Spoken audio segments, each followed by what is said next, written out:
Okay, and Lee, it's okay to start? Yes, go ahead. Okay. All right. It's my pleasure to call to order. I guess this is a special meeting of the Tiburon Council at 4 p.m. Can I have the roll, please? Councilmember Fredericks, You're muted, Alice. here. Thank you. Councilmember Griffin, Here. Councilmember Thier, Here. Vice Mayor Ryan, Here. and Mayor Wallner. Here. Thank you. All right, so we're about to enter a closed session. If there is anyone, any member of the public who has any comment about that, now's the time. Are there any comments? I'm seeing none. So is this the time when we should tell them how to comment? Oh, we would, except for there's no one. There's only Deirdre here and she knows how to comment, so. All right, so we'll close the public comment period and go to closed session. See you over there.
Hello, Noah.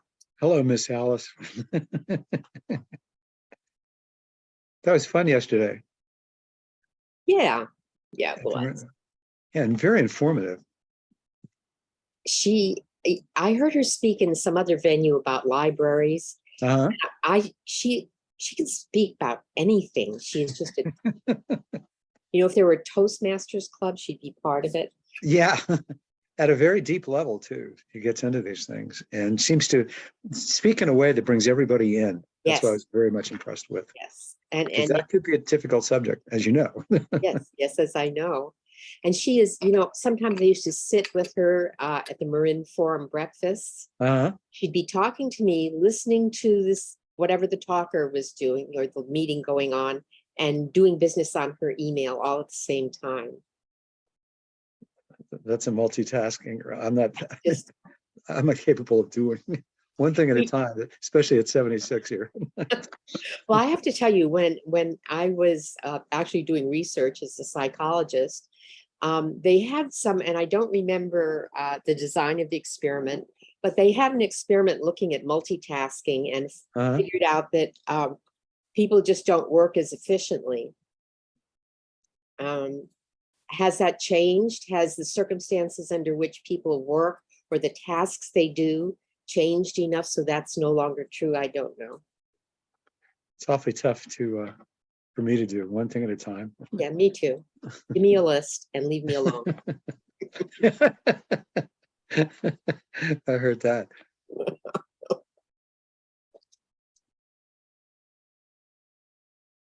Yeah, in fact, I don't know if I told you, Rachel Kershaw had the idea that we should ask Brian to invite her to MCCMC to talk.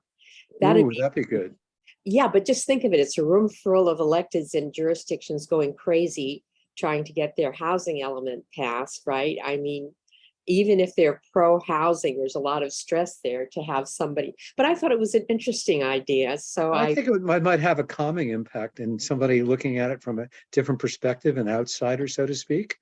Yeah, I think it's a great idea. I bet you she'd take that up if offered. Well, I emailed him. He thought it was a great idea, but they're booked with speakers through April. She's on the list. Oh, April. Oh my God. They're efficient. Yeah. They're much more efficient than the forum, right? I was caught by surprise. I still think people were dressing up to go to the forum. So I made a mistake. So I'll go casual next time.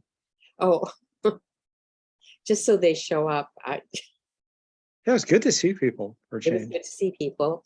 50 people have already signed up for the party. And that's on the 1st? Yeah. Yeah, I've got to, let's see, what day of the week is that? Oh, I don't know. If it doesn't start at 7 o'clock in the morning, it can be any day of the week. I heard that. You heard that? That's just an old expression from the Black community. I heard that. And it was like KDIA in the 60s. And somebody said, I heard that. They were recruiting for the Navy. Now hear this, now hear this. And the fellow said, I heard that. I heard that. I remember KDIA. You know how it got its call letters? The How? first soul station in America on the other side of the Mississippi was WDIA. And so when they did one in San Francisco with the K's, they KDIA. So that's how, and that's where Belva Davis got her start. Wow, that's amazing. Way back in the day. And there was the East Bay Skills Bank where Dennis Richmond got his start. Yeah. Many years ago. God, I miss him. He's not doing so well health-wise. He's retired up in like Placerville. But he was a wonderful, wonderful guy. He was. Is. He's Yeah, still that's right. wonderful. Watch it. We don't want to talk anybody talking about us in the past tense.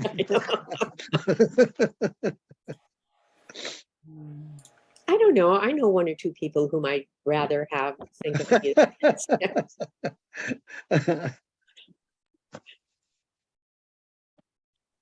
Oh my God, the earphones are on. We're ready to Oh, go. we're ready to go. Engine started. I do believe I'm being teased. Maybe not. All right, so let's see. Lee, are we ready to go? Yes, whenever you're ready. Oh, let me Okay. blow my nose first. Great. So it is my pleasure to call to order the meeting of the Tiburon Town Council at 5 p.m.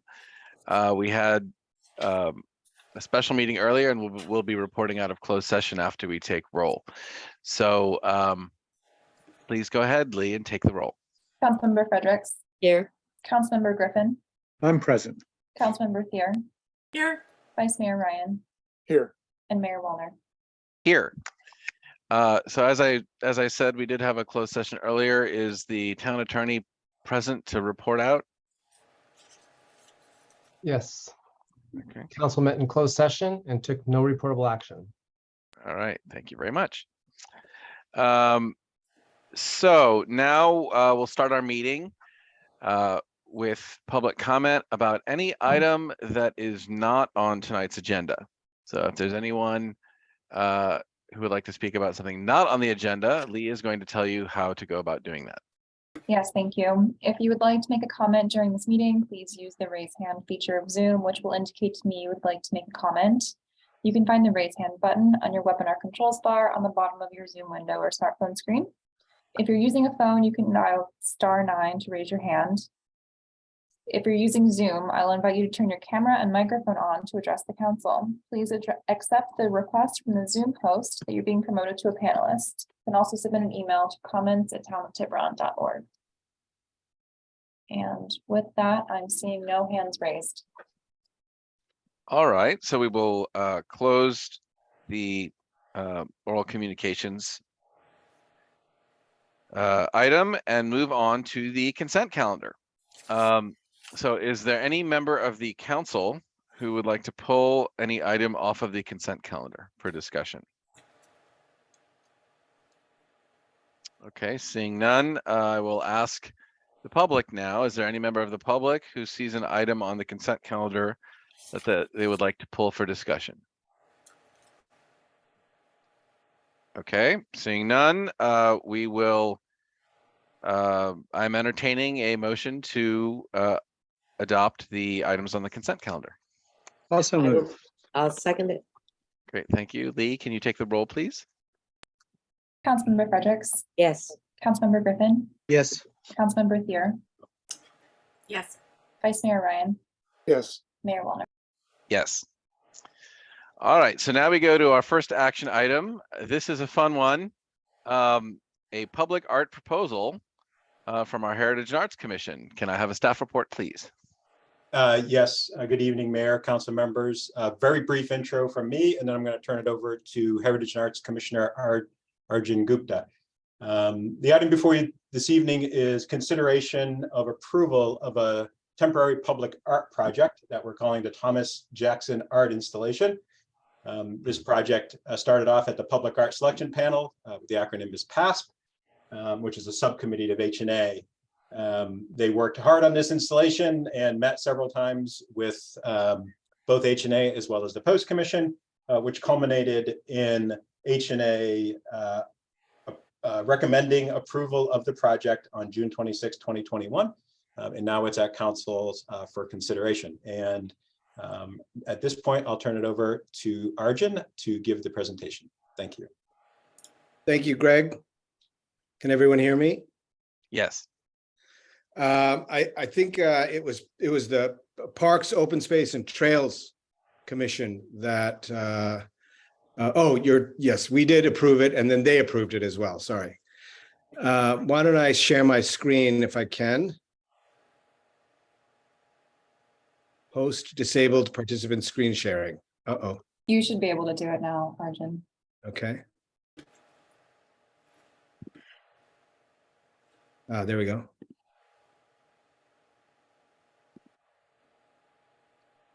Okay, can everyone see that? Yes. Great. Well, the first slide here is an example of Mr. Jackson's work here in Northern California. And he's primarily a photographer, but he creates these installations that move with the wind, and he then photographs them. let's see. So I wanted to kind of frame this first temporary installation art exhibit in a larger program that we at H&A have been discussing. We would like to basically create a program that brings contemporary art to the town of Tiburon. And we were thinking that, you know, every year we would have a different installation or exhibition, and thereby make Tiburon kind of a cultural and arts destination.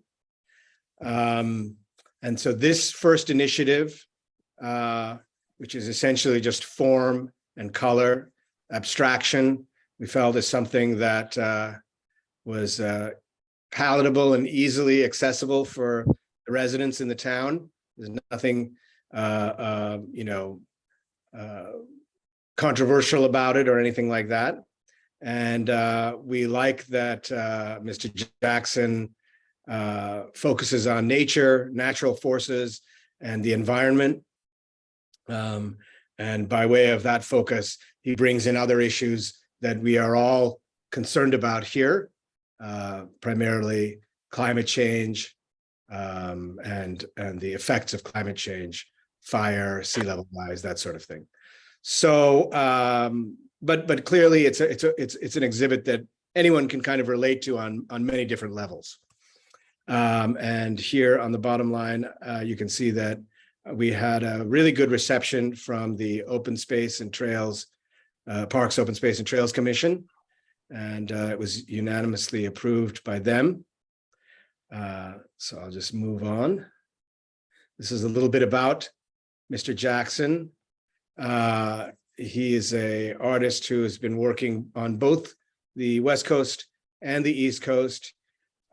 He's now currently living in Philadelphia, but he was here for many years, and he has works in some museums in the West Coast, including the Contemporary Arts Center in Santa Fe and the Bolinas Museum in Bolinas.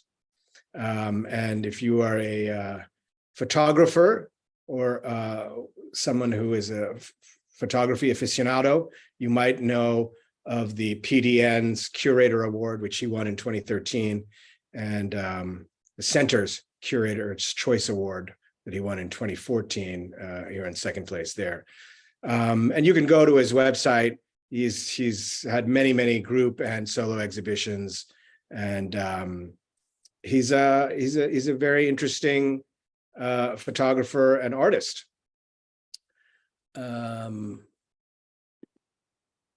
The concept is essentially an installation that is comprised of, you know, the fiberglass poles that people use in areas where there's snowdrifts to measure the drifts. Those are the poles that he uses. They're very lightweight, and he attaches various pieces of sustainable fabric to them. And there's a special swivel on the top of that pole where the fabric is attached, which enables the fabric to move in a very agile and immediate way with any kind of wind. And you will see that the dates that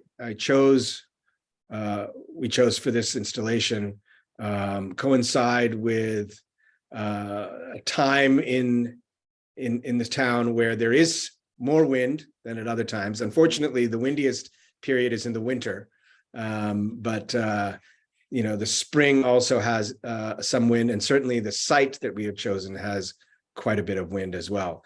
And so the idea of the installation is this sort of spectacle of shifting colors and forms that is framed by the landscape, is framed by the water, the hills of Sausalito, and the sky. And this is the relevance and suitability. Again, it's a focus on nature and natural elements and the interaction between man-made objects and the landscape. And I like to say that it's a reminder of the vitality of our natural environment, and its transitory nature with regard to natural forces, time, and climate change. You can see the final paragraph here. I did begin some outreach to the residents of Pine Terrace, and Bill TG and I have spoken a couple of times. I'm going to continue speaking with him as if we move forward with this project. But he's aware, and he really loved it, and he felt that everybody in Pine Terrace, which is the street, the nearest residential street to the site at south of the knoll, would all be happy with it. I met with Colin Crawford of the Del Mar Neighborhood Association and outlined the project for him as well. He loved it. He put it out in the newsletter, and he's also posted it on Nextdoor. And so far, everybody seems to embrace the project, and we don't foresee any real problems. As you know, Del Mar is an area where there are, we have McKegney and the playing fields at the Del Mar School. So there is often some traffic around here, but I don't believe that over a period of eight and a half weeks, there's going to be any major congestion. Certainly, people who are visitors to the town may come in by the ferry, and they can always take the 219 bus. And if the project moves forward, we'll have signage and communication telling people that, hey, there's a great art installation down the bike path. Feel free to take the shuttle or to ride down or walk down and see it for yourself. Here is the location. I think this is the map. I'm going to give you a better idea of it by with this picture here. This is to scale. The red square is approximately 75 by 75 square feet. And the area at south of the knoll that we are considering is the brown unirrigated portion closest to the shore. It's kind of a rough terrain right now. No one's really picnicking on that grass, on that area. Certainly, there's other greener, softer, gentler areas to play. But one of the reasons we picked this spot here is it's closest to the water and the wind. And you can kind of see it there are a couple of little sort of hillocks up in the irrigated portion of south of the knoll that you can stand on and look down on it, or you can walk around it and see it that way as well. I mean, it may be here, it may be, a little bit closer to the point of the area here, or it might be on the side. I'm not sure. When Mr. Jackson gets a better look at the site, he will decide where he's going to put the installation. He also assured me that there's a degree of density to each piece when they're together. So, people won't be walking through the installation, but they can certainly walk around it. Let's go back to the presentation here. And let's see. This is kind of what we envision it sort of looking like when it's moving. This is probably the mock-up that you see on the right is probably a little larger than we had originally expected, but that's sort of what what he's thinking. And you can see this. I think this other piece, the photograph, is from his exhibition at Bolinas, and you can see that it's similar terrain somewhat. These are the details of the installation. It will not exceed an area of 75 by 75 square feet, so it could be smaller. The installation itself takes about a day to fit each piece to its pole, and then about 2 to 3 days to install the pieces. We were thinking about creating some signage about the project, of course, and a notice kind of reiterating and reinforcing the existing leash ordinances at the south of the knoll, because we want to make sure that dogs don't interfere with the installation. My dog, I have a Tibetan Terrier. My dog is totally afraid of any kind of a bag or cloth or anything that moves. I mean, even an umbrella unfolding freaks him out. So I don't know. Not all dogs are like that, but I have a feeling that they're not going to be too interested in it. Under the advice of the Post Commission, we decided to extend it beyond the July 4th weekend. They felt that I had originally thought that it would end just before the July 4th weekend, but they felt it would be great to have it continue just beyond that. So the dates now are Sunday, May 7th, 2023 to Friday, July 7th, 2023. They agreed that there was no discernible environmental impact. The project cost for Mr. Jackson is $10,000. That encompasses the materials and the labor and the artist fee. And then we reserved about $4,700 for marketing, advertising, Mr. Jackson's travel, and an opening and a closing event. And I'll go through the budget with you here in greater detail. There's some money for marketing and advertising, maybe a banner, some cards, and some materials that will help us with our fundraising as well, because that requires some printouts and some advertising as well.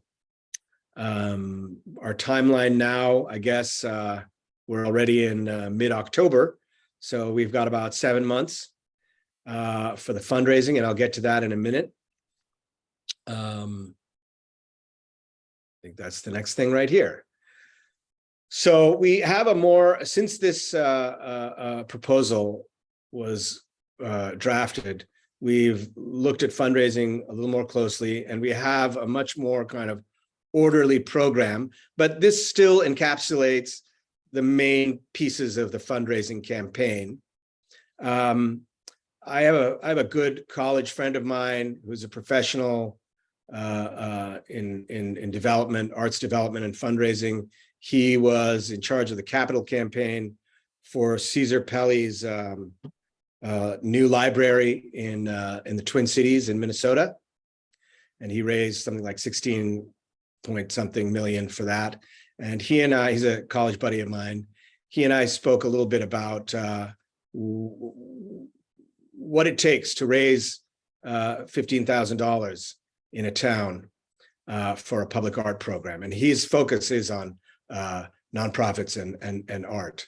And he gave me some good tips. So it will be, nothing unusual. It's going to involve creating lists and reaching out to people and talking with people and getting them involved, getting some support and getting some larger donations at first. And then which we will follow up with a more general campaign for the residents of the town, which involves this beautiful enamel mirrored start art pin that you can see here, which is also by another great, I love this guy, Scott Froschauer. He's an LA-based artist, and he does kind of interesting, thought-provoking, and oftentimes ironic signage. And so he created the pin for us, and we have about 700 of these pins now using our H&A funds. And that will be part of the larger fundraising campaign. We hope to involve a few musical performances as well.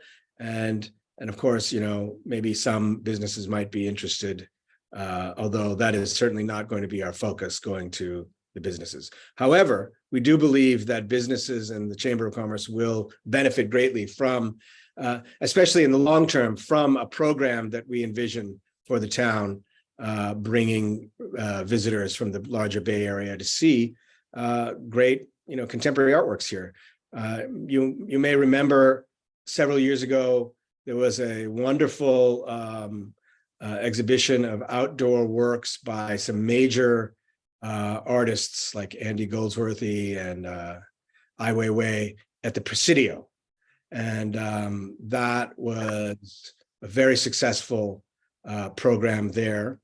I think even though our scale is much smaller and more modest than that, I think it'll put Tiburon on the map, certainly for as an arts and culture destination. I've been talking to Greg. I need to talk to Greg a little bit more about the credit card payment option here, but I think we've got a solution which we may all be able to work with. And we can get into that later if you like, but we're trying to kind of think through as much as possible. I think we have a comment here, but let me just finish this and we can go to see who else wants to comment. Finally, this is something that is on our H&A meeting on the 25th, which is how to get news of the H&A's work and sort of a much more robust and rich webpage for ourselves on the Tiburon Town website and other social media channels. Because we do wish both the call for artists and other work that we are involved in, whether it's the Thomas Jackson Project or other exhibitions, get some promotion and have a life that extends after the exhibition as well. That makes sense. And with that, I can keep the presentation up if anybody wants to ask any questions about it, or I can stop sharing. It's up to as you like. Great. Thank you for that excellent presentation. The way the discussion will go is first we're going to ask council members if they have questions about the presentation. Actually, can we keep the presentation up with that? Sure. And then we'll open it up to the public for comments, and then we'll bring it back to the council for decision. So now we're at the point in the conversation where I'm asking council members if they have questions for Arjun. And I am. Okay, I have a question. So in this image, it looks as if the material that that exhibit is made of is like fluffy cotton as opposed to like cloth. Is Right. that correct? Am I seeing that accurately, or is that just a rendering?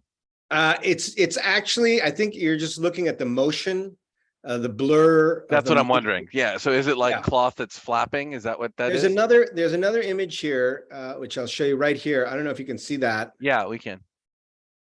And there's a video, actually. If you go to Thomas Jackson's site, there's a number of videos. And what he does is he kind of, he has various ways of attaching fabric, and, they create different effects. Mhm. Here's another one here. Whoops, sorry about that. Hold on, where did it go? This one here is probably closer to what we're going to be doing, maybe, I suppose. Yeah. I'm so not it's- sure. I leave it to him to kind of, but you can see there are kind of streamers of fabric here I see. that are flowing in the wind. And so you might see it as mimicking waves or trees or, willow leaves or whatever, or not. But it's not going to be like the cotton candy fluff. No. Okay. Yeah. Great. That was my question. Yeah. Okay. Any questions from other council members before we move to the public? Okay, it looks like not. So let's open this up for public comment. Is there anyone that we have in attendance who would like to speak to this agenda item? Okay, seeing none. I thought there was someone before, but it looks like they're gone. I think it was Um, Richard Rosen, the artist laureate, had his hand raised. Okay. He might not be there anymore. All right. So we'll close the public comment session and bring it back to council. And actually now here we go. There we go. Now I can see everyone. Who would like to go first? Ollie. I think Alice was first, actually, her hand. Councilmember Fredericks. Oh, this is short and I'm going to sound like a heathen. Can we ask questions of the town attorney? Absolutely. Please go ahead. I noticed there was a note in the report that somehow our liability insurance will cover everything, and I just wanted to just have a public reassurance. Does it also cover vandalism to the piece? I would have to defer to the town manager. I haven't read the insurance certificates, but my sense is the answer is yes, because if anything on permitted on town property and is vandalized, our regular insurance does cover that. All right, and then of course it usually covers the usual things like damages to things or people if something got Correct. loose and blah blah blah. Correct. Okay. Sorry, that's it. Even steps down. Okay. Other comments? I'll go now. So Okay. I just really wanted to commend the Heritage and Arts Commission and the past public art selection panel for this. I think it's so interesting, and I think that our commission is working very hard to make Tiburon kind of a premier Bay Area arts and culture destination, and I really think this is part of that. It's such a different, interesting art that I love. I really love it. I love the fact that there's also that the installer is also a photographer, so that it will have permanence. And although the exhibition will be up for a certain amount of time, the town will always have this, piece of art that will be, in photographs. So that will also be another art medium that we can use to show off this work. So I really like it. It's really interesting. So thank you for your work, and thank you to everyone that worked on this. Thank you. Okay. Councilmember Griffin.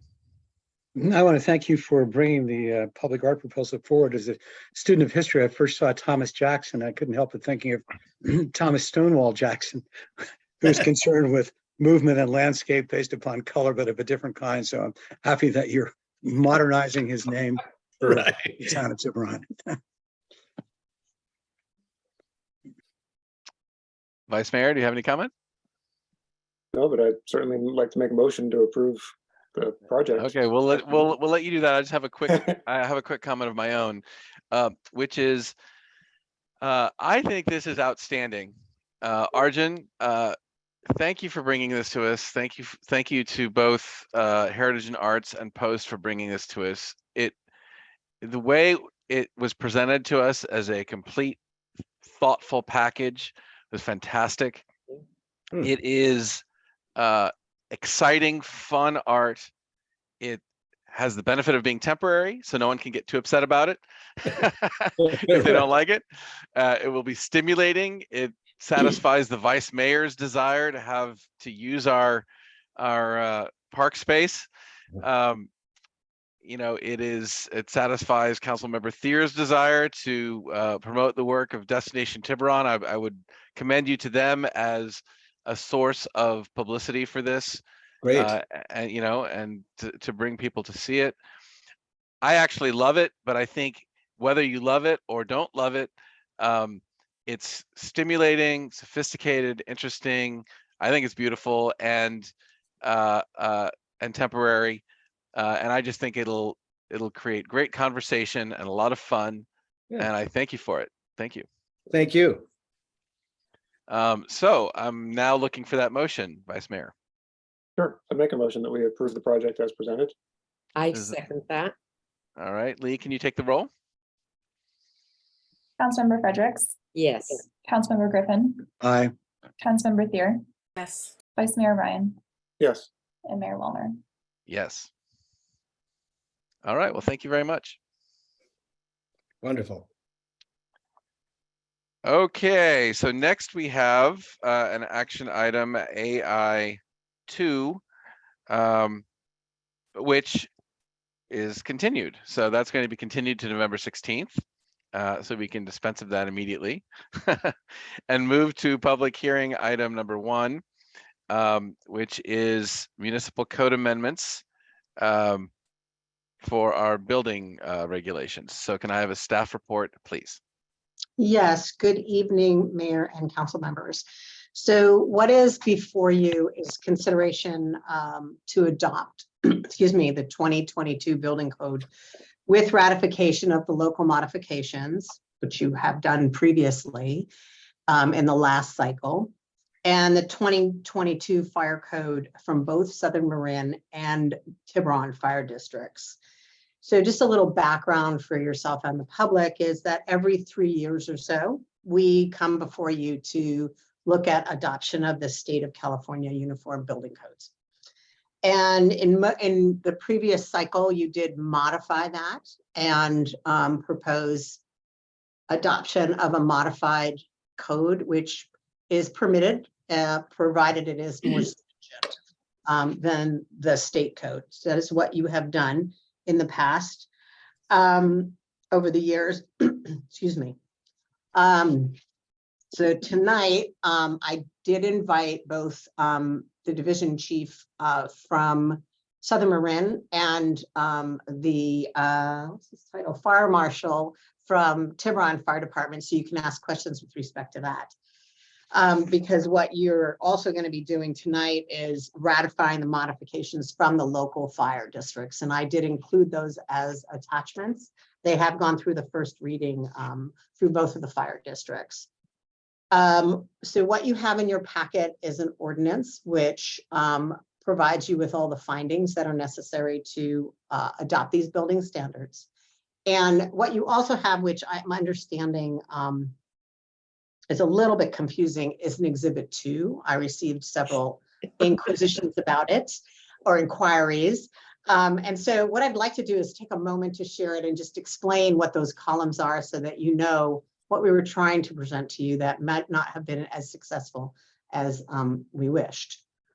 Can you let me share, Lee? See how that works. Perfect. Thank you. You should see the 3 columns. Is that correct right now? Are you seeing the chart? Yeah, let's see. They're pretty small, but let's see if I can adjust it. Yeah, I can Can you see see them. it? They're pretty small, but I can see them. I don't know about Huh. others. Let's see if I can make it bigger. It's at 97%. So is that better?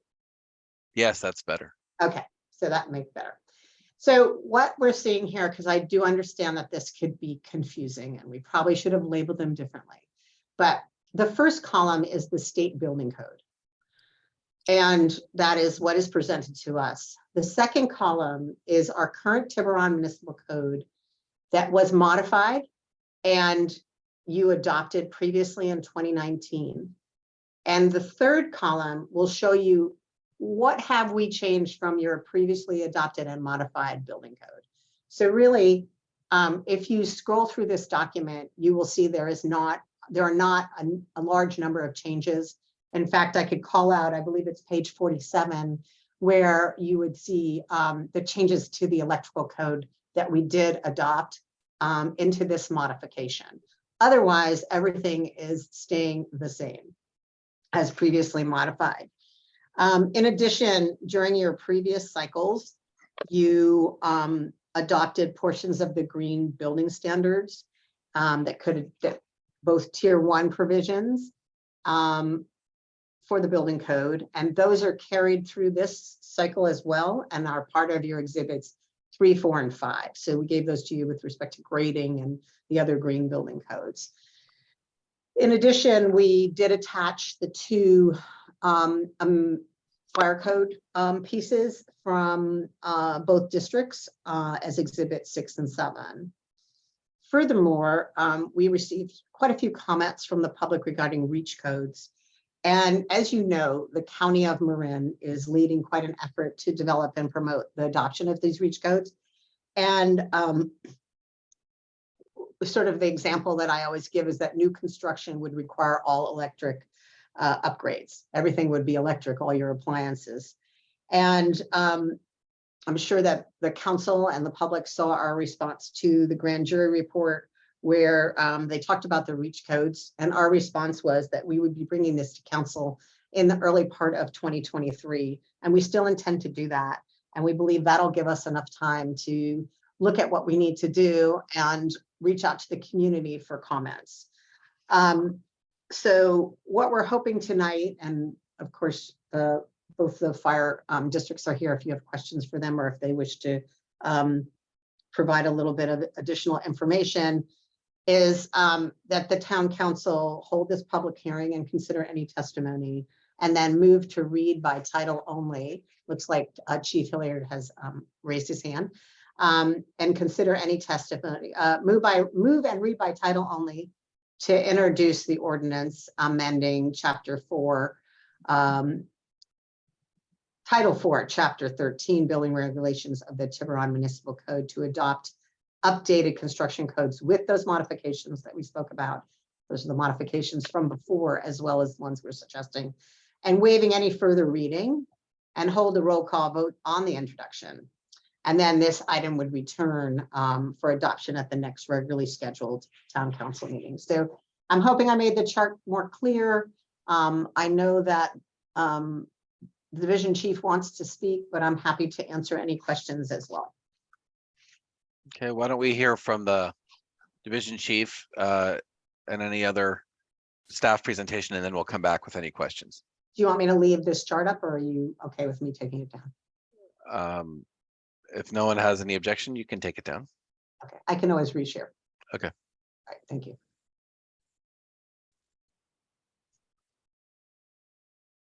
Okay.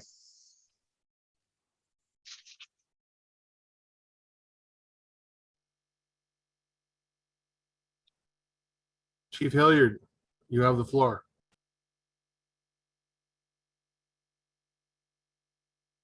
Maybe there's a connection issue. I don't know, Lee, do you know if he's having? Looks like he's connected to audio and video. Okay. All right, well, why don't we go to questions first, and then we'll come back to him. Hopefully he'll, Mayor, go ahead. Point of order. So this is the first reading, so we cannot adopt the fire codes because we are also in the process of our public hearing, which will go in through November. But we did have a couple residential code and building code amendments that tie into the California Fire Code in the wildland urban interface, which I'm happy to explain if anyone is unaware of what that term is. That's the area that we have homes that have encroached into unmaintained, unirrigated wild land, if you will, and some of our open space does designate us in that situation. So with that, the state has made a very big move to try and adopt fire code that is going to make homes more resilient and home hardening, which then we will talk about the exterior substantial remodel versus the interior substantial remodel. So Chief Hilliard, you're on. I appreciate it. Correct me if I'm wrong. So I apologize. So I have my computer in a docking station, and for some reason, the Zoom network matrix seems to have a problem when I'm brought in later on. So I don't know what that's about. Anyway, I apologize. So Okay, well, welcome. Thank you for joining us. thank you. So just from the, I just want to make a point of clarification. So we've only had, and this might be my fault in getting this to the town, but we've only had a single reading in our ordinance. So our ordinance has not been adopted officially yet. That happens next Wednesday. And in order for there to be a ratification, which I was hoping to get on the November schedule, we would have to have the board of directors from our fire district finalize that ordinance. They would have to vote that ordinance as an official document, and then you would then ratify that ordinance into place. So we have the ordinance for you. It's a draft. It's not changing. Everything's the same. But we can't tonight. We can't have the town council ratify that ordinance. That's just a point of clarification. The other thing is, in there is some changes to that are modified chapter 7A of the building code, and also part of the residential code. And unfortunately, I wasn't able to check to see if that was also in the ordinance. But if you're adopting last year's, or the last code cycle, which is 2019, I believe that was in there, but I did not see that, and I apologize. It was kind of last minute to come on to this. I did not have time to prepare, and I apologize for that. But that's really the only two things. If there's I have several items that are in our ordinance that are in the Tiburon Fire Department's ordinance as well. A lot of the stuff we work on is a collaborative effort between every fire agency, all 17 jurisdictions in the county. So all of our ordinances are very similar. Now, where it gets a little bit different is when we talk about the wildland urban interface, chapter 49.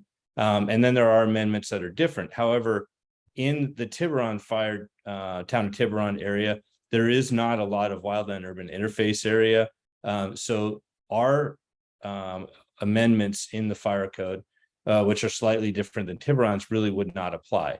So when you're looking through our ordinance and you're saying, oh, well, this area is not the same as what's in Tiburon's, well, yeah, you're right, but it doesn't really apply to the town because there's not really a wildland urban interface area that we would have jurisdiction authority in the town.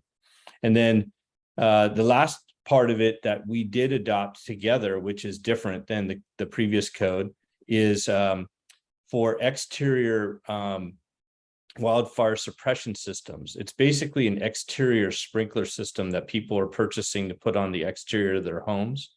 And it's a new product that's just been out for not too long, and we're still trying to catch up to that. And it's not in any of the California Fire Code requirements. It will be, but what we just want to do is for the regulation component is we just want to be able to turn these things off, because if you can imagine, we want to shut off so that if we get 5,000 homes that have these exterior sprinkler systems on them, and we have a wildfire and they're all going off at once, it depletes the water system quite drastically. So we want to be able to go and turn these off. A lot of times they're activated either remotely or they're activated on site. And then what would happen is the homeowner would leave, right? They would evacuate and they would leave these on. We want to be able to turn these things off so we can have some water to put the fire out. So other than that, besides a couple of other little small item changes where the previous ordinance had code references that are now actually in the fire code, so we were able to remove them from our ordinances. There's not a whole lot more to add, and I'll defer to Chief Lantier. However, I just want to clarify, there really wasn't a ton of changes between 2019 and 2022. So hopefully that helped and didn't confuse everybody. May I go? Yes, please. Sorry, I raised my hand because I'm trying to be proper. I want to toot our trumpet a little bit in that Marin has always been kind of at the forefront of a lot of things. Tiburon specifically, obviously Southern Marin area specifically, and it is reflecting now that we're seeing things we did back in the past that are now making their way into the code, which is great, which means what we're doing and what we're trying to anticipate is correct. So the biggest thing, we've had the substantial remodel for sprinklers for a very, very long time in Marin County. And now what we're seeing, as I said previously, is the state is moving towards this home hardening movement. And what we're now calling an exterior, a substantial remodel of the exterior translates back to the building code and the residential code for chapter 7A, which the chief had mentioned, but it's specific 701A.3 exception 5 and 701A.3.1 exceptions 1 and 2 in the building code, and then adding a change in California residential code R337. So this is where if you're going to do some exterior work on your home on 2 sides, we would like you to do all 4 sides. It doesn't really make much sense to do only 2 sides, but some people do. And so we're looking for that with in concert with our building officials. So we're hoping for that to be added in. And that is open for questions if anyone has any questions.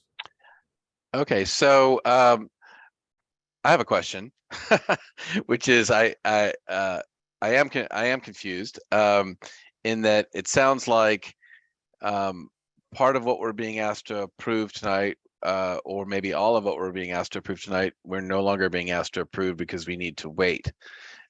Is it everything that's on that we're being asked to approve tonight, or just No, let the me fire answer. portion? Okay, Let me answer that question. thank you. So there's 3 different things before you tonight. There's our building ordinance, and then there's the fire codes from each jurisdiction. Each Right. have a bit of a separate process. So we're doing a first reading of all 3. And we're not approving anything tonight, number 1. It's a first reading.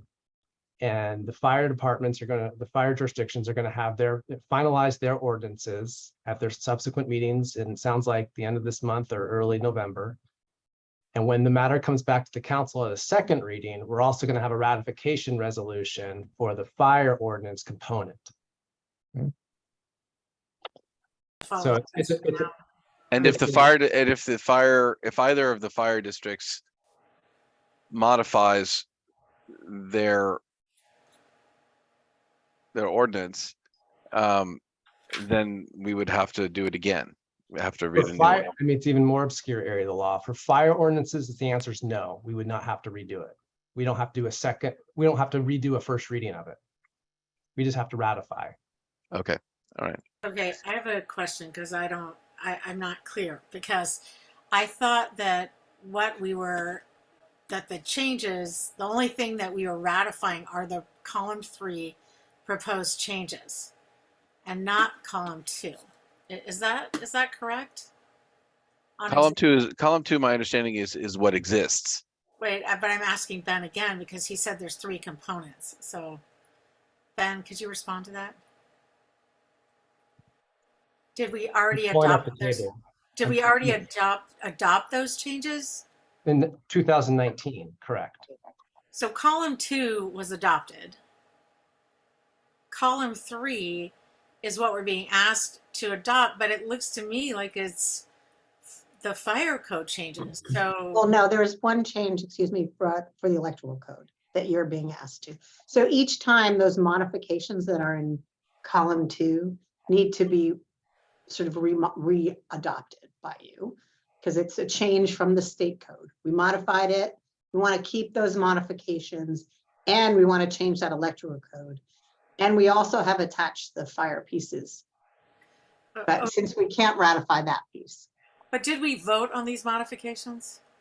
The modifications on column 2 were Yeah. part of your 2019 approval. In their entirety?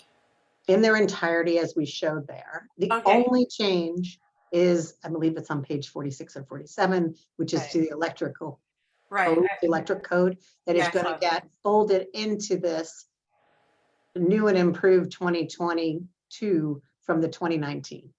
Okay, but then why wouldn't we just wait until all the fire language is done? If it's going to be done in like a week or 2. The building codes require the other process where we have a first reading, a second reading, and 30 days to go into effect. So that's why we're doing this now, to get the first reading out of the way for the building codes in order to be effective on January 1st.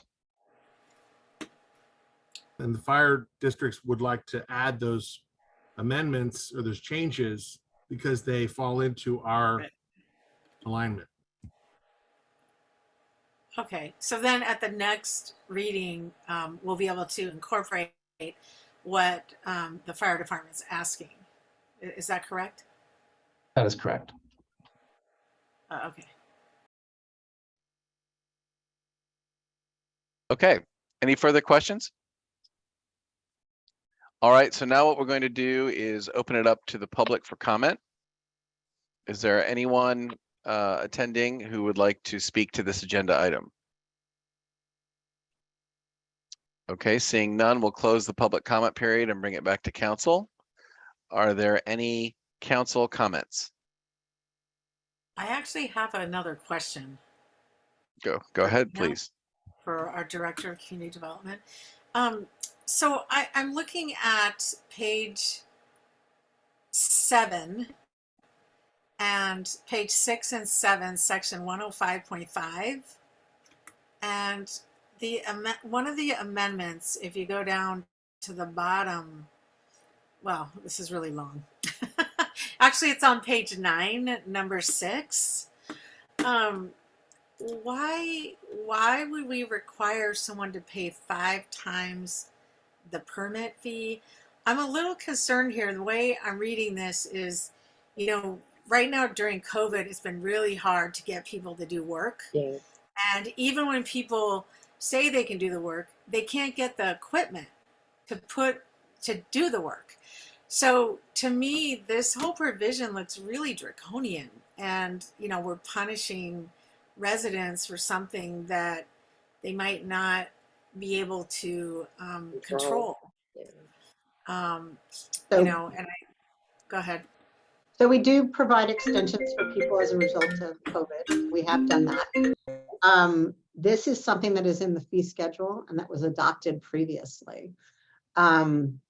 We don't have to use it very often. There's probably 2 projects I've looked at that we've had to do this for that have taken 4 or 5 years. This is generally not an issue for us. We, as a result of COVID, have given people extensions of up to 18 months plus another extension, depending on when they receive their approvals. So this is not something that we had considered changing. And I'll just add that the state legislature during COVID said all cities have to grant at least 18 months if you have a provision like this in your building code. So Right. everyone got an automatic 18-month extension from the state. And we have done that. We've gone through all the projects to do that. And really, I think I'm looking at it, I probably can, off the top of my head, think of probably 2 that we have an issue with, that there's a punitive kind of accelerator for the fees. And can you talk a little bit about that? Like, what circumstance would Sometimes it just takes people a utilized? long time to get through things. Or they have an issue where their plans, their development changed from the plans, and now it creates an issue with neighbors. We have one project like that. And so originally it was approved with a certain setback, and then the development, once it was built, you went there and you saw that that was not the case, and they have to remedy that. And another issue where somebody didn't realize they were building a stairwell onto somebody else's property, and they have to go and remove it. And this all takes time, and it's negotiations between property owners. And so it gets extended. It's normally not as a result of any slowdown from the staff side. It generally is things in the field that can happen. Or for some people, it was a year ago when there was a large rain, and it slowed down some pouring of concrete, and so it got extended. But really, I think we have 2 that I know of. And otherwise, everybody's been able to comply, especially since they've received these extensions. Yeah, I think the part that I'm looking at that is problematic is the last part, because it says that they shall be issued a stop work order. It doesn't look like it's discretionary. If the project is not completed with the 6-month extension allowed under subsection 5 or pursuant to subsection 6, a stop work order shall be issued, and the matter referred to the town council for resolution. So would you be pleased if the shall was changed to may? Yeah, I think so. And the matter may be. I mean, it should be discretionary, just, yeah, and 5 says the same thing, and so does 4. Well, 4 If you says change may. it to, If Four you says change may it- instead sorry, of shall. So, if you yeah. change it to may, don't you create some legal problems? Well, it says And may. there's an argument about the discretion Where's the and town how it was attorney? used. Well, Yeah, it looks this like is, from 4 that it was meant to be discretionary anyway. It says may, and then it switches to shall. What say you, Ben? yeah, I mean, I think the issue here is we don't want to obviously make a mistake that will create more legal exposure in implementing this. We're not proposing any changes this year. So what I would suggest we do, if this might solve the issue, is approve the first reading with this language. And before the effective date, we can come back to council with this one provision with the staff report talking about the history. Because I recall, and I'll have to look at our notes, back in 2019, we changed this to this language. And I can't recall the reasoning. I think maybe a better historical report kind of diving into this provision might be warranted. And I'm reluctant to start changing the words right now because I think that could lead us into some uncertainty. Well, the words are actually inconsistent. Part of it says shall and part of it says may.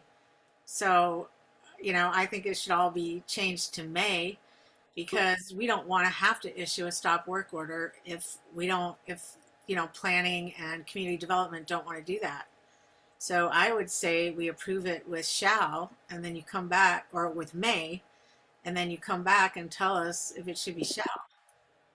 Because it's inconsistent right now. Part of it says shall and part of it says may.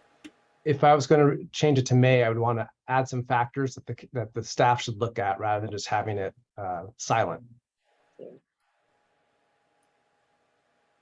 Like what factors would you want them to look at? I'm not prepared to address those factors right now. I think that would be a mistake. I'd be happy to return at a later date. We can pull this portion out if you want to consider it further. But I'd have to speak with Dina and look at the factors that staff normally looks at when they're making these determinations and try to come up with language to address it.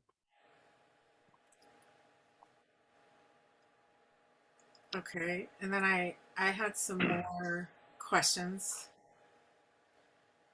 for Dina. On page 4 of 64, section 105.2, work exempt from permits. So column 1, are we just reading column 2 as what's in our ordinance? That is correct. Okay. What is then that's- currently in your that's- ordinance is column 2. Column Okay. 1 is the state. Okay, that's fine. And would this preclude a child play structure that, let's say, has, how a lot of them have like a little platform and then the slide and then you go up and there's like a little rope thing. Would that be considered 2 stories, or would the parents just have to stay within the 12-foot height limit for all of the play structure? They would have to stay within the 12-foot height limit. Okay. Yeah. Okay. And then let me see what else I had questions about.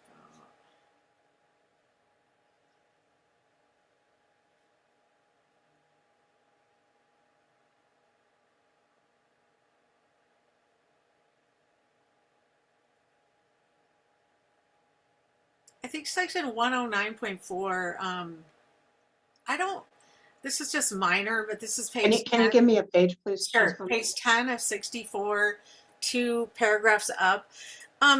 It says, it's talking about, work commencing before permit issuance, and it says established by resolution of the town council and amended from time to time. I was wondering, this is probably more a Ben question, but whether we need that and amended from time to time, because I don't remember us amending it very much. I don't know that we've ever amended the schedule of fines. I believe Dina, correct me if I'm wrong, I believe we amend the schedule of fines on at least an annual basis. Most cities do, and I believe we do. Or we just adopt it. Yeah, we haven't really amended them this past year. Yeah, that's what I was thinking. I don't know that we need that language, but that's minor. But it is good to amend them from time to time, so.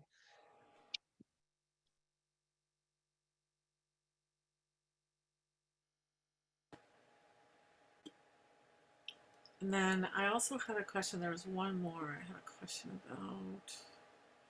Let me just find it. There's a lot here.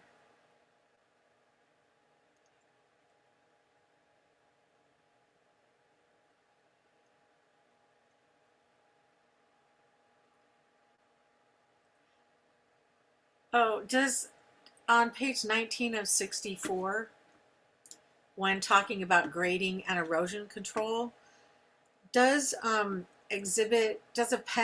AJ talk about what they're supposed to do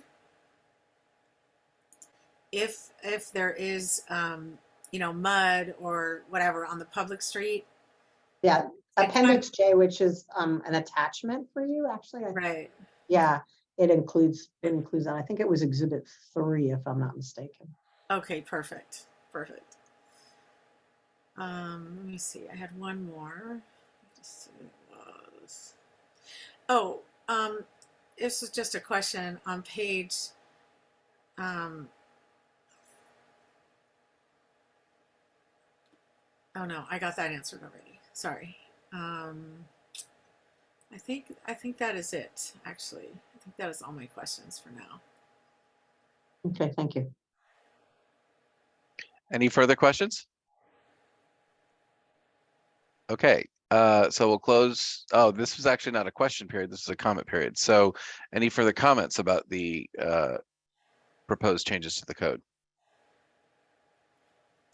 Okay, can someone, looking for someone to make the appropriate motions?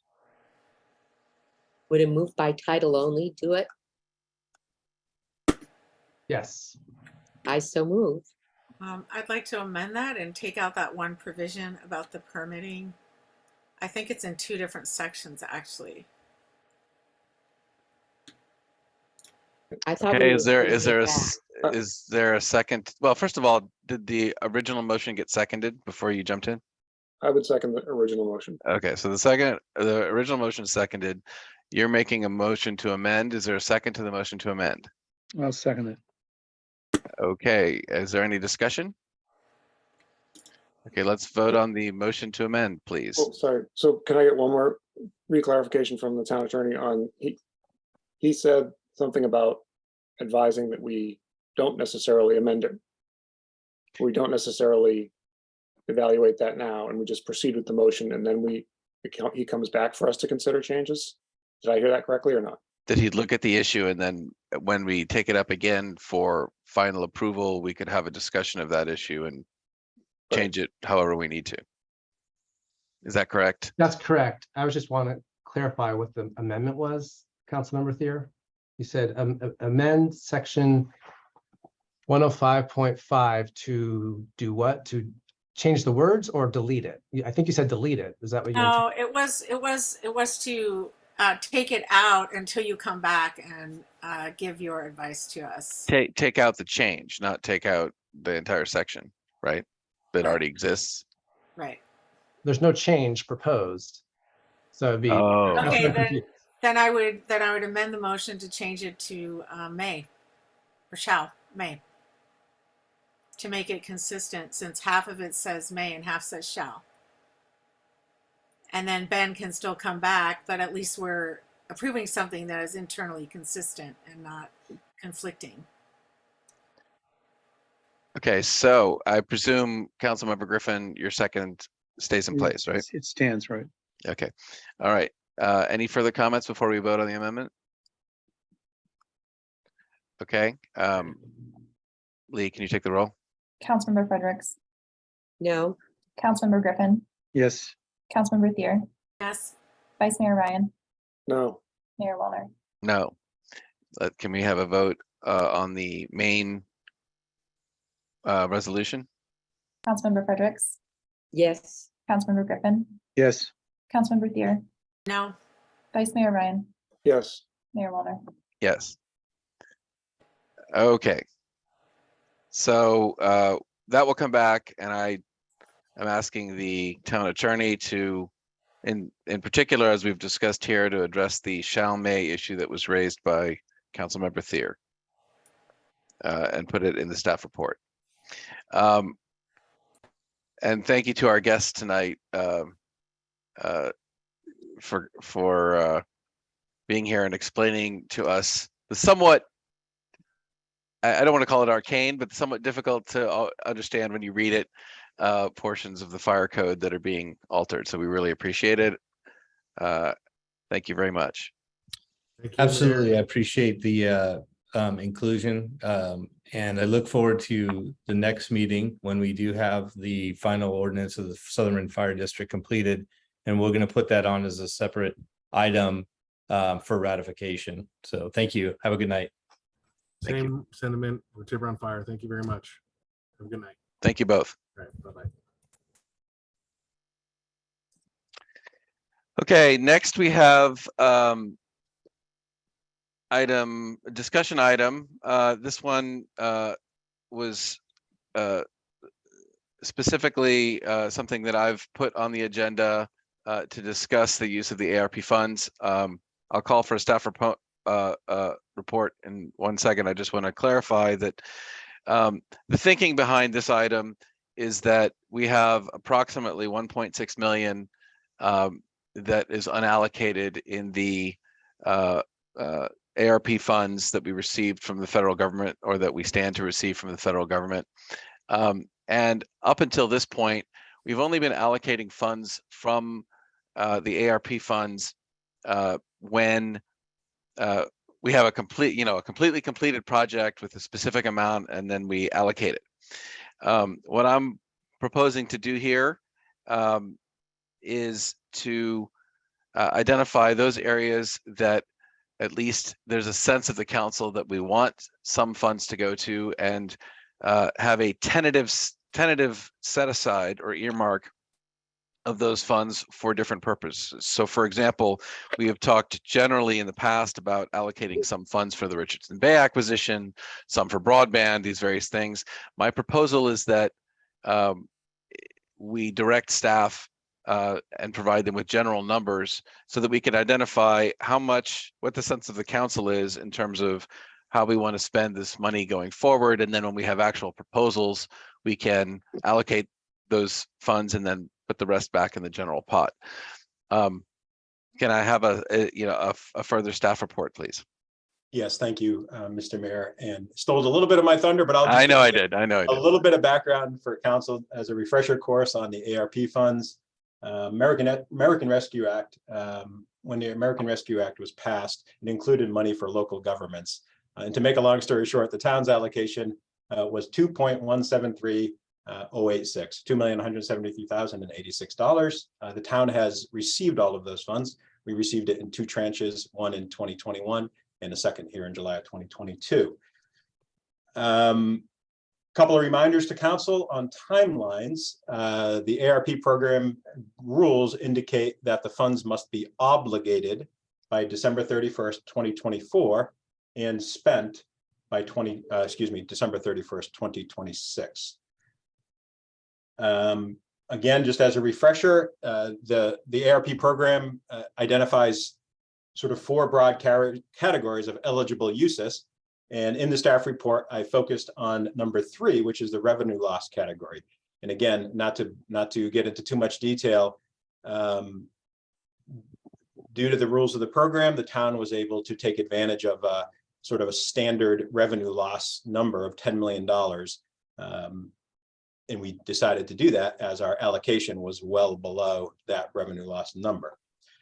Because that's important, because ARP funds that are tied to revenue loss are give the council the most flexibility in their expenditure. And with some very limited examples, they can almost be treated as general fund money, meaning that they can be used for the provision of government services, a very broad category. I don't want to belabor that. So again, the original allocation was 2.173. Prior to this meeting, the council has made 5 separate allocations of ARP funds, totaling $590,336, leaving a remainder of unallocated funds of $1,582,750. As the mayor mentioned, the council has discussed on several occasions potential uses, and the staff report summarizes 4 broad categories that have come up more than once. Richardson Bay Sanitary District property acquisition and environmental work and cleanup, broadband network development, sea level rise planning, and then downtown improvements. Of those 4 categories, the area that we've done the most work in, well, the first 2 are the areas that we've actually made some progress on, meaning the Richardson Bay Sanitary District. Town is actively working to complete that purchase. And on the broadband network development, council received a report from Magellan Advisors summarizing their strategic plan. And at that time, council directed staff to work sort of in 2 specific actions. And that was to develop an RFP for design and engineering services related to installing fiber optic cable along Tiburon Boulevard, and to work on identifying a consultant to work with us to help us identify and perhaps contract with an ISP provider if we get to that point. Staff has made progress in both those areas. We are simultaneously, we're preparing a grant application for the California Local Agency Technical Assistance Grant to cover the cost of those 2 items. And we do not have a hard and fast number of what those costs are. The other 2 areas, sea level rise planning and downtown improvements, have been talked about, but without much specificity, and council has not directed staff to take any specific action in those areas. With that, I'd be happy to answer any questions council might have. Okay, so and this really this discussion kind of lends itself to two steps. The first step is, what is the sense of the council? Does it make sense to provide some of these broad categories and temporarily set aside some of the money in those categories until we spend it? So there's that part of the discussion. And then if the answer to that is yes, what categories should we temporarily create and how much should we allocate to them? So are there any questions about what's being proposed? Yeah. Yes, Councilmember Fredericks. Yeah, this is just a categorical kind of question. So is this money available to be used for vegetation management? Yes. Thanks. Okay. All right. So seeing no further questions, let's open this up to the public. Is there anyone in the audience who is interested in commenting on this agenda item? Okay, so we'll close that and move back to the council for comments. I guess I'd like to say one more thing, which is just the idea behind this isn't really to pigeonhole funds as much as it is to help us with planning and to engage in kind of thoughtful, good government. So you know, the idea, I don't want anyone to feel stressed about either the topics we pick or the amounts we pick. This doesn't have the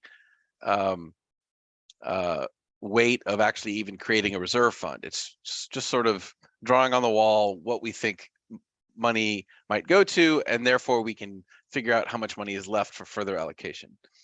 John, I had a question. Yeah. Are you envisioning that after this is done, like let's just say, okay, we want to set aside money for Richardson Bay. There would still be a later council vote to actually allocate that money? Absolutely. Okay, Absolutely. so then would this appear in our annual budget? Well, I don't know if it would appear in our annual budget per se. This is, and we've agendized this as a discussion item. This is to give staff a sense of how much money we're putting in each bucket. And when the time comes to allocate money, we'll allocate money. But this doesn't have any weight other than planning weight. Okay, and then the amounts that go in each bucket would Again, also yes, change, right? absolutely. So when we actually spend money on something, we'll know if we need more or less, and we can make that adjustment at that time. Okay, I think I get what you're trying to do. So, but let me say that this is kind of just to kind of start us off, just throw something against the wall. Okay. My thinking is something like, based on the staff report numbers, that we set aside, it said $750 to $1 million for Richardson Bay, so to buy that open space in our park. So we could earmark $1 million to that. I think it'll be less because our town manager has indicated that we're applying for a grant. So maybe we could allocate less now based on what we think that grant might be or not. The other categories I think might be worth marking off would be broadband, as the town manager mentioned. We have talked in the past about the importance of starting to grapple with sea level rise, and the Sustainability Committee has been suggesting that we have, and I should say, of which Alice and I are a part, has been suggesting pursuing our own study, similar to what Belvedere has done for itself, to identify what the key risks are and what our options are. And in very general terms, this is a decades-long problem, but we need to start grappling with it. So perhaps some money allocated to that. And then the last idea that I'm interested in allocating money for is a comprehensive look at our traffic situation. I think too often we study our traffic situation in response to specific project proposals.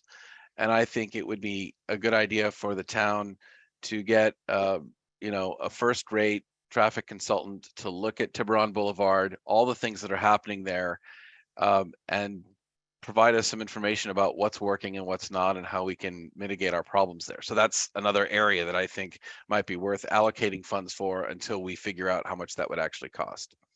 Those are my thoughts. I'm wide open to what anyone is thinking. So go. I Oh, think yes, those are please. excellent suggestions. Oh, good. I was going to say the same thing, and add to that, because I think grants are a problem. Whether we could put something toward vegetation management, fire risk. Oh, fire risk. Yeah, Mhm. fire risk, vegetation management for fire risk. And I should also, this is getting into the weeds again, but I love living there.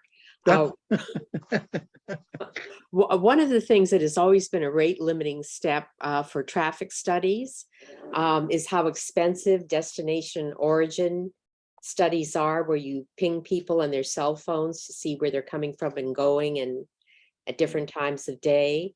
But now apparently the transportation agencies use another tool where they look at, by license plate, where the residences are that end up in your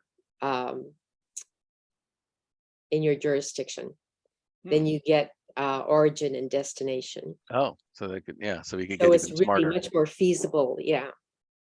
Yeah, I just know that there have been there's a real problem obviously with traffic, and there are lots of different ideas about how to fix it. And I want the town to just, instead of going to Caltrans or someone else, just take Go to an responsibility for it and look at it and come up with what we think.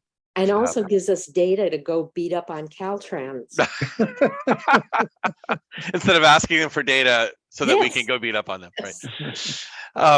Okay, so given this response, I guess my actual specific So I wanna proposal would add be, something, John. oh, please go ahead. Okay, so I think that these are good buckets to look at. I think also that I think Destination Tiburon had a proposal as well in here, so I just wanted to mention that. And I also think that as part of the transportation study, I would like to include looking at an all-electric trolley that goes up and down Tiburon Boulevard. And I think that would work to mitigate a lot of traffic. With respect to the broadband network development, I'm wondering if I wanted to ask our town manager a question about the number 2 consulting services for identifying and assessing potential internet service providers. That work was estimated to cost $35,000 to $40,000, which looks a little low to me, but I just wanted to see what that number was based on and what the time period was. I know you've been having those conversations with different consultants. Yeah, great question.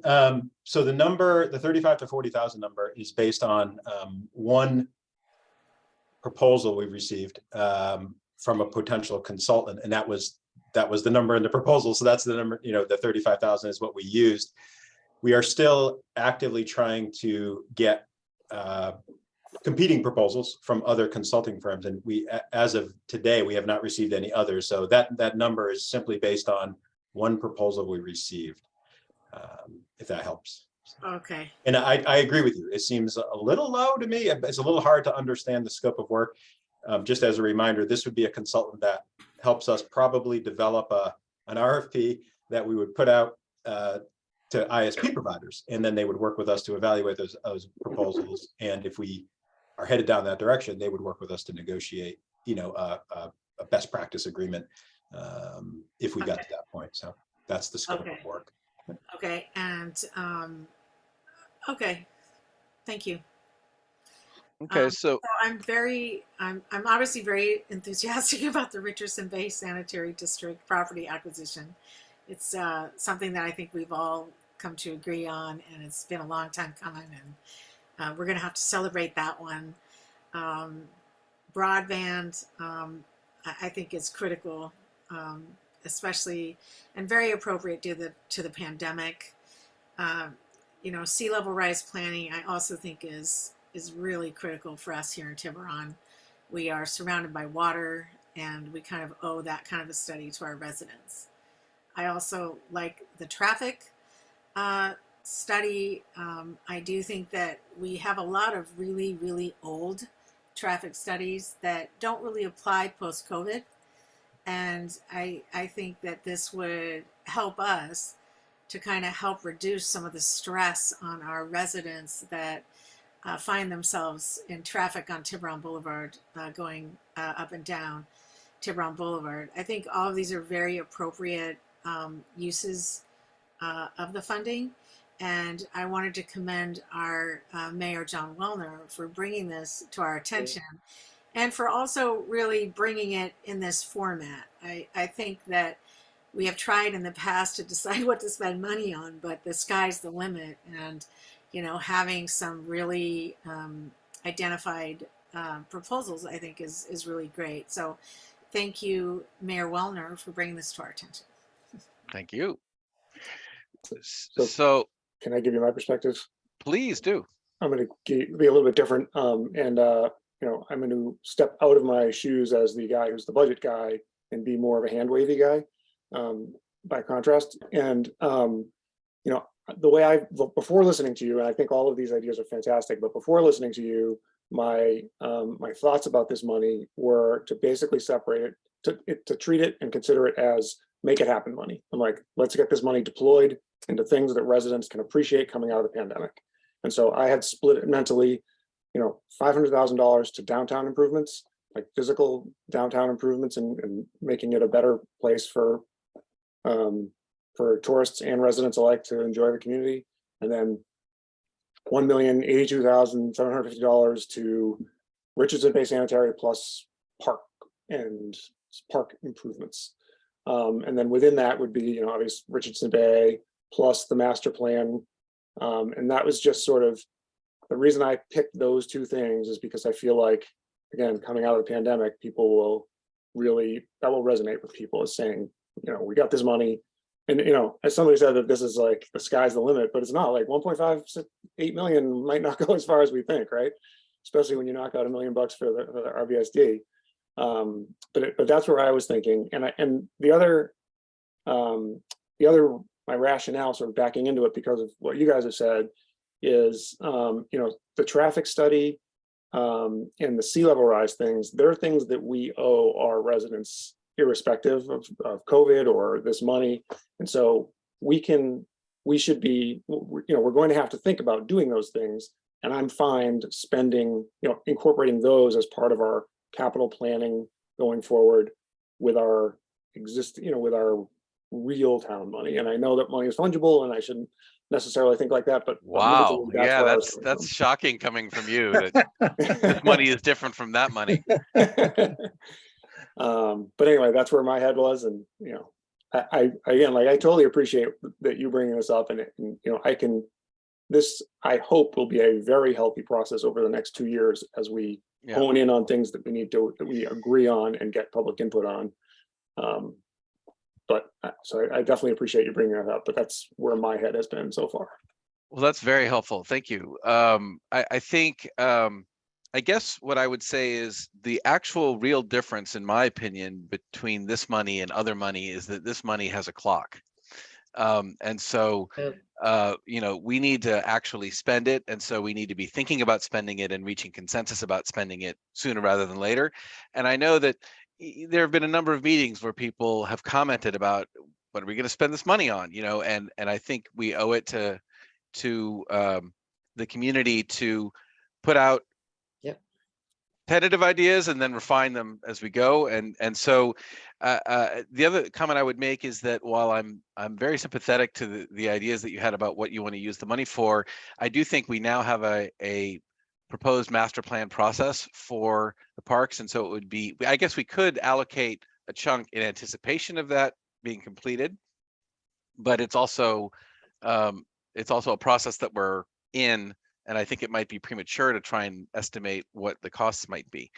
So what I would propose, and this is kind of a consensus direction process, but what I would propose as a direction from the council to staff would be to think about the following conceptual earmarks.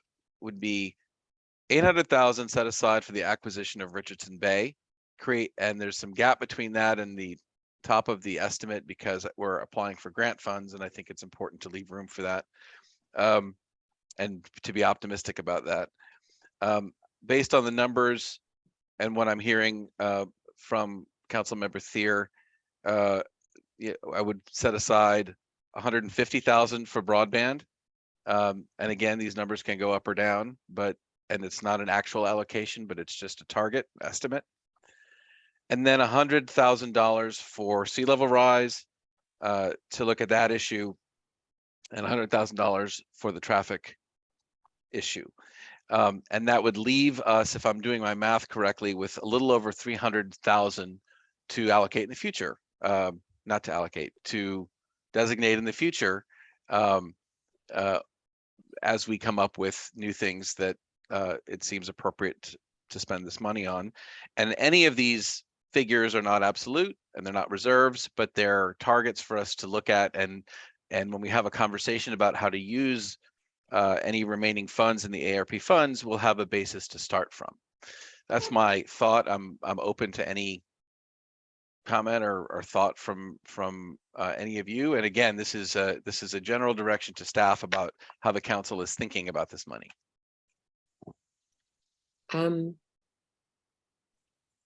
Councilmember Fredericks, yes, please. Yeah, no. So it was my sense, though, that you thought vegetation management would be an important thing. That would be, yeah, I agree. Do you have a sense of how much you'd want to allocate to that?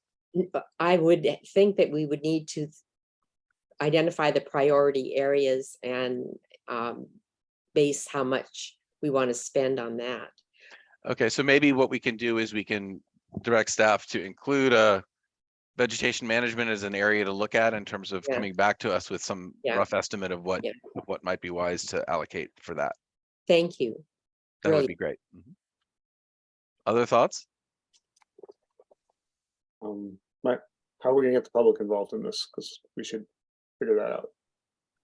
Okay, well, we can agendize this kind of discussion about how we should use funds, in another month after having people have a chance to digest this information, and they can come back and let us know if they think we've kind of mismarked things.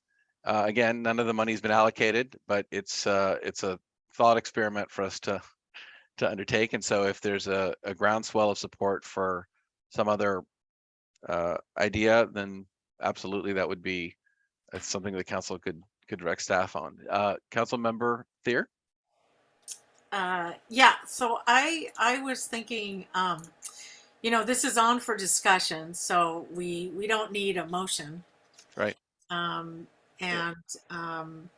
I just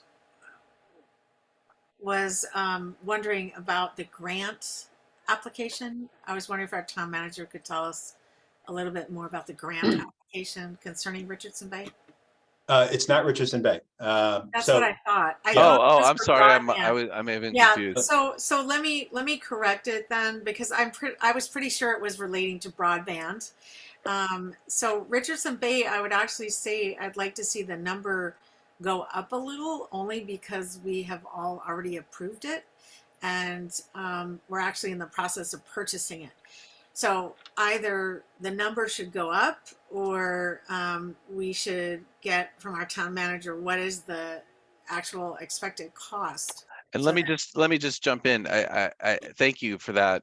In the staff report, it says 750 to $1 million, 750,000 to $1 million is the actual cost, right. which I presume includes cleanup as well as acquisition.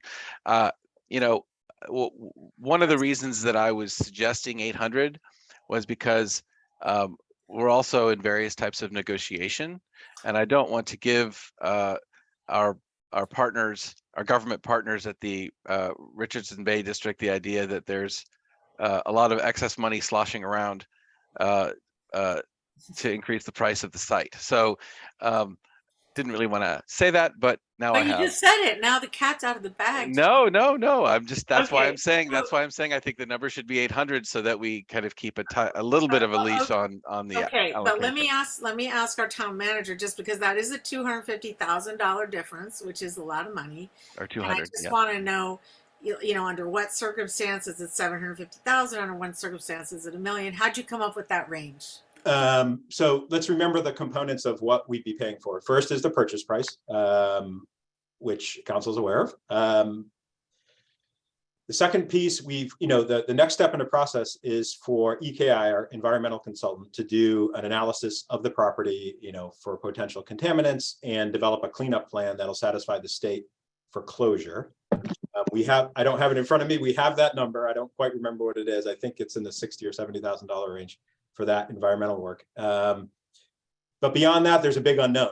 Until we get the results of that work, we don't know what the scope would be for us to clean up. It could be as simple as there's no problem there, and all we really need to do is, level the site to get it flat and safe, and then pending any decision by council what to do with it. But the upper end of that range would be if there were, significant environmental issues that needed to be addressed, and that would add costs. So it's really hard to know, and I apologize for the big range, but it's really based on an unknown of what it's going to cost to clean the site up. Okay, so I think then the 800 is fine. Yeah, thank you. Great, thank you. And while I've got you all silent for 2 seconds, John, I did the math, and I've got 432 after what you told me, not three something. So okay, that's fine. That's good to know. I just did it quickly on the back of an envelope. Yeah, and I'm checking my numbers now. But we have 800, 150, 100, 100, and then an amount to be determined for vegetation management. Right, exactly. And I end up with 432-ish left, I think. Good, more than we expected, or more than I expected. And then, of course, that leaves room for other priorities, like, for example, some of the issues that are areas that the vice mayor was describing. Are there further comments about this? I just think this is a useful conversation to have, and we should revisit it regularly now that we have kind of put down some markers. Thank you. Okay, thank you all. I think that's great. Thank you. So that is the last one and only discussion item. Do we have any council reports? Okay, seeing none, is there a town manager report? No, Mr. Mayor. Okay, terrific. So thank you all. I think we've reached the end of our meeting and we are adjourned. Bye. Thanks, everybody. Bye, everyone.